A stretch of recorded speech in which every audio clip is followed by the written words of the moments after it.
ओम श्री परमात्मने नमः। नमस्कार। मैं नीरज लोहान और आप सभी का स्वागत है हमारी श्रीमद् भगवद गीता की क्रमबद्ध व्याख्या श्रृंखला में। आज हम श्रीमद् भगवद गीता के अध्याय 2 के श्लोक 35 और 36 को समझेंगे। पिछले श्लोकों में श्री कृष्ण ने अर्जुन को बताया कि यदि वह अपने क्षत्रिय धर्म और कर्तव्य से पीछे हटता है तो केवल युद्ध से बचना ही नहीं होगा, बल्कि उसे पाप और अपयश का भी सामना करना पड़ेगा। किंतु अब श्री कृष्ण अर्जुन के सामने एक और कठोर सत्य रखते हैं। श्री कृष्ण कहते हैं, अर्जुन, जिन योद्धाओं की दृष्टि में तुम्हारा सम्मान था, वे भी तुम्हारे इस पीछे हटने को किस रूप में देखेंगे? और यहीं से आज की शिक्षा हमारे आधुनिक जीवन से जुड़ जाती है। श्लोक 31 में श्री कृष्ण ने अर्जुन को स्वधर्म की याद दिलाई। श्लोक 32 में बताया कि ऐसा युद्ध क्षत्रिय के लिए दुर्लभ अवसर है। श्लोक 33 में कहा, यदि तुम अपने धर्म रूपी कर्तव्य को नहीं करोगे तो स्वधर्म और कीर्ति दोनों को खो दोगे। और श्लोक 34 में श्री कृष्ण ने कहा, तुम्हारी अपकीर्ति फैल जाएगी और सम्मानित व्यक्ति के लिए अपयश मृत्यु से भी अधिक पीड़ादायक हो सकता है। अब प्रश्न यह है, क्या केवल सामान्य लोग ही अर्जुन को दोष देंगे? श्री कृष्ण कहते हैं, नहीं। जिन लोगों की दृष्टि में तुम सम्मानित हो, वे भी तुम्हारे बारे में गलत निष्कर्ष निकालेंगे। और यही बात श्लोक 35 में आती है।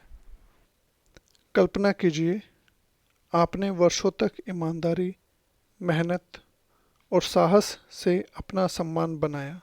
लोग आपको एक सक्षम और भरोसेमंद व्यक्ति मानते हैं। फिर जीवन में एक कठिन परिस्थिति आती है। आप जानते हैं कि आपको सही काम करना चाहिए, किंतु डर के कारण आप पीछे हट जाते हैं। तब लोग क्या कहेंगे? वह व्यक्ति डर गया। लेकिन इससे भी बड़ा प्रश्न यह है कि क्या दूसरों की बातों से डरकर हमें अपना कर्तव्य छोड़ देना चाहिए? श्री कृष्ण का उत्तर अत्यंत गहरा है और इसी को समझने के लिए हम पहले श्लोक 35 और फिर 36 को समझेंगे। श्लोक 35 का सरल अनुवाद। श्री कृष्ण कहते हैं, जिन महारथियों की दृष्टि में तुम अब तक बहुत सम्मानित रहे हो, वे यही समझेंगे कि तुम भय के कारण युद्ध से पीछे हट गए और इस प्रकार तुम उनकी दृष्टि में बहुत छोटे हो जाओगे। भावार्थ, यहाँ श्री कृष्ण अर्जुन को डराने के लिए नहीं, बल्कि उसकी वर्तमान मानसिक स्थिति को वास्तविकता का दर्पण दिखाने के लिए यह बात कह रहे हैं। अर्जुन केवल एक योद्धा नहीं है, वह एक महान धनुर्धर है। उसने वर्षों तक अपनी योग्यता, पराक्रम और साहस से सम्मान अर्जित किया है। लेकिन यदि वह अचानक युद्ध भूमि से पीछे हट जाता है तो दूसरे योद्धा उसके इस निर्णय का कारण क्या समझेंगे? वे ये नहीं जानेंगे कि अर्जुन के मन में करुणा है। वे यह नहीं समझेंगे कि अर्जुन अपने संबंधियों को देखकर भावुक हो गया। वे केवल बाहरी घटना देखेंगे। अर्जुन युद्ध से पीछे हट गया और लोग उसका कारण अपनी दृष्टि से तय कर सकते हैं। श्री कृष्ण अर्जुन को यही समझा रहे हैं। तुम्हारे भीतर क्या चल रहा है, यह सब नहीं देख पाएंगे। लोग तुम्हारे कर्म को देखकर तुम्हारे चरित्र का मूल्यांकन करेंगे। यहाँ एक बात बहुत महत्वपूर्ण है। इस श्लोक का अर्थ यह नहीं कि हमें हमेशा लोगों की बातों की चिंता करनी चाहिए। नहीं, गीता हमें दूसरों की राय का गुलाम नहीं बनाती, बल्कि यहाँ संदर्भ है जब व्यक्ति अपने उचित कर्तव्य से केवल भय या मानसिक कमजोरी के कारण पीछे हटता है। अर्थात समस्या केवल यह नहीं है कि लोग क्या कहेंगे, असल समस्या है क्या मैं भय के कारण अपने कर्तव्य से भाग रहा हूँ। यही इस श्लोक की असली परीक्षा है। अर्जुन के सामने युद्ध भूमि में उसके अपने गुरु हैं, पितामह हैं, संबंधी और प्रियजन खड़े हैं। उसका मन विचलित हो चुका है, वह युद्ध छोड़ना चाहता है। श्री कृष्ण पहले आत्मा का ज्ञान देते हैं, फिर कर्म और स्वधर्म की बात करते हैं, और अब वे अर्जुन के मन में एक और पहलू को संबोधित कर रहे हैं, उसकी सामाजिक प्रतिष्ठा और वर्षों से अर्जित किया गया सम्मान। क्यों? क्योंकि मनुष्य केवल बाहरी भय से नहीं रुकता।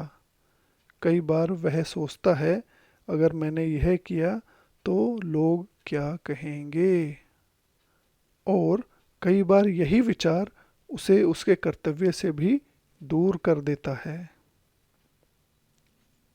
श्लोक 36 का सरल अनुवाद इस प्रकार है। श्री कृष्ण कहते हैं, तुम्हारे शत्रु तुम्हारे बारे में बहुत सी ऐसी कठोर बातें कहेंगे जिन्हें कहने योग्य भी नहीं माना जाता। वे तुम्हारी सामर्थ्य और पराक्रम की निंदा करेंगे। इससे बढ़कर तुम्हारे लिए और अधिक दुखद क्या हो सकता है। अब श्री कृष्ण अर्जुन को एक और संभावित परिणाम दिखाते हैं। यदि अर्जुन युद्ध से पीछे हटता है तो उसके शत्रु उसकी कमजोरी का मजाक बनाएंगे। वे उसके पराक्रम पर प्रश्न भी उठाएंगे। वे कह सकते हैं, जिस अर्जुन को हम महान योद्धा समझते थे वह युद्ध भूमि से पीछे हट गया। और ध्यान दीजिए, श्री कृष्ण जानते हैं कि शत्रु केवल आलोचना नहीं करेगा, शत्रु आपकी कमजोरी को हथियार बना सकता है।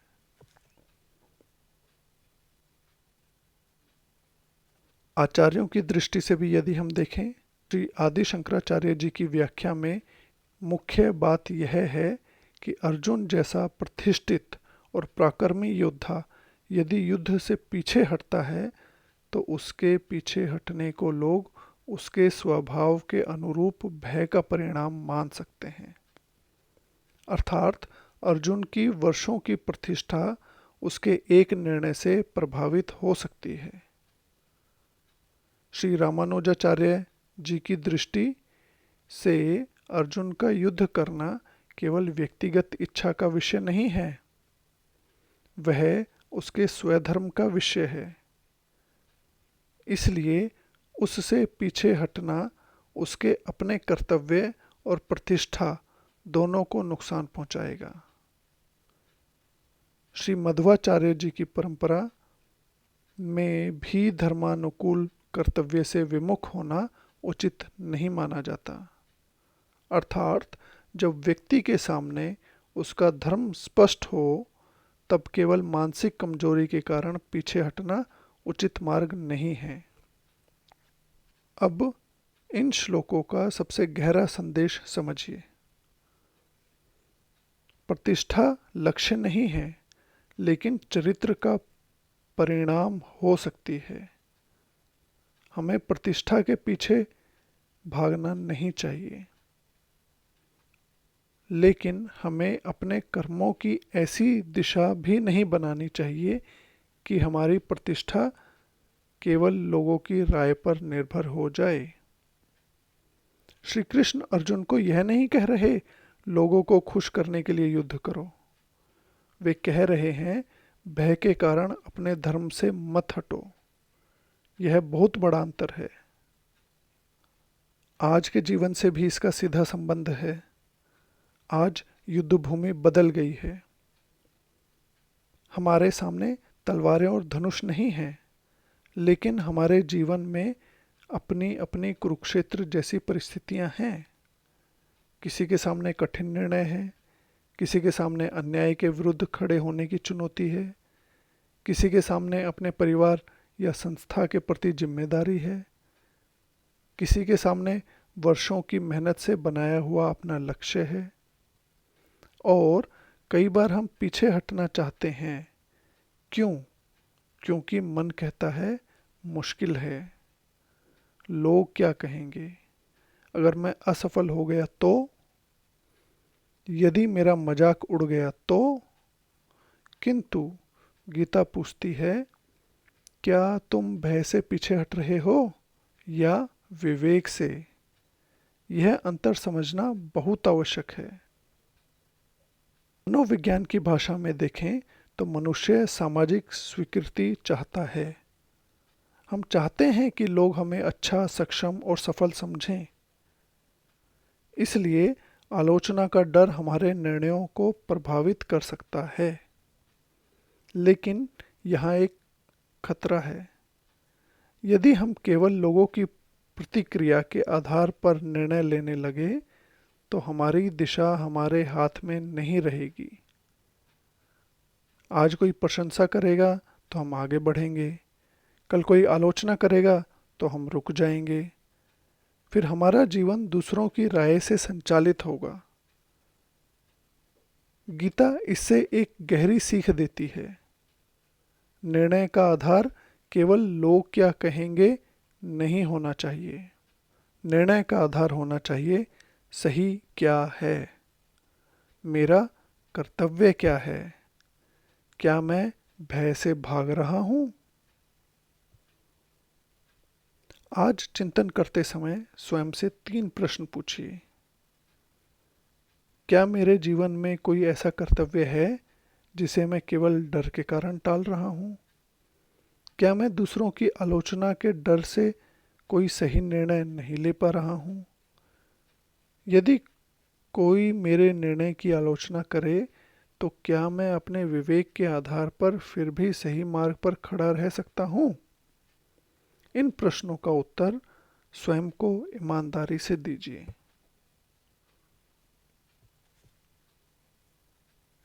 आज अभ्यास करते समय एक कागज पर 2 कॉलम बनाइए। पहले कॉलम का नाम लिखिए मुझे किस बात से डर है, और दूसरे कॉलम में लिखिए मेरा वास्तविक कर्तव्य क्या है। फिर दोनों को सामने रखकर देखिए। कई बार हमें पता चलता है कि समस्या कर्तव्य में नहीं होती, समस्या हमारे भय में होती है। इसी प्रकार आज के श्लोकों के माध्यम से हम यह संकल्प ले सकते हैं कि मैं लोगों की प्रशंसा या आलोचना से नहीं, अपने विवेक और कर्तव्य से अपना मार्ग निर्धारित करूंगा। और एक बात विशेष रूप से ध्यान रखिए, डर का होना कमजोरी नहीं है, लेकिन डर के कारण सही कर्तव्य छोड़ देना कमजोरी बन सकता है। आज का गीता सूत्र इस प्रकार है, प्रतिष्ठा के पीछे मत भागिए, लेकिन भय के कारण अपना कर्तव्य मत छोड़िए। या इसे सरल शब्दों में इस प्रकार कह सकते हैं कि लोग क्या कहेंगे नहीं, सही क्या है यह देखो। तो आज हमने समझा कि श्लोक 35 और 36 केवल अर्जुन की प्रतिष्ठा की बात नहीं कर रहे हैं।